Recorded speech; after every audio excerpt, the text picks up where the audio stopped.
নমস্কার, আমি উজান। আজকে হাজির হয়েছি চাল কুমড়োর রেসিপি নিয়ে। এটা আপনারা বানাতে পারেন, তবে আমার এই নিরামিষ পদ্ধতিতে একবার বানিয়ে দেখবেন। প্রথমে কড়াইটা গরম হলে সর্ষের তেল দিয়ে আলুটা ভেজে নেব।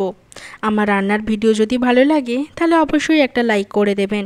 এবার রান্নাটা করার জন্য একটা মশলা বানাবো। তার জন্য নিয়েছি সাদা সর্ষে, জিরে, আদা, কাঁচা লঙ্কা, নুন।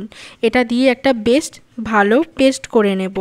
এবার কড়াইতে আর কিছুটা সর্ষের তেল, 5 ফোড়ন, তেজপাতা ফোড়নে দিয়ে দিলাম কোরানো নারকেল। নারকেলটা একটু ভাজা হলে দিয়ে দেব মশলার পেস্ট, লঙ্কার গুঁড়ো, হলুদ গুঁড়ো আর একটু জল দিয়ে মশলাটা বেশ ভালো করে কষাবো যতক্ষণ না মশলা থেকে তেল ছাড়ছে।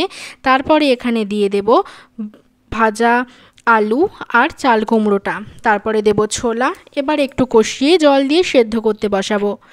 আমার রান্নার ভিডিও যদি ভালো লাগে তাহলে চ্যানেলটি সাবস্ক্রাইব করে নিতে পারেন। বড় ভিডিওর পাশাপাশি শর্ট ভিডিও আমি প্রতিদিন আপলোড করি।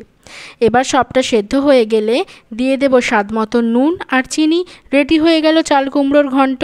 এভাবে একবার বানিয়ে দেখবেন, আশা করি ভালো লাগবে। সবাই সাবধানে থাকুন, সুস্থ থাকুন। টাটা।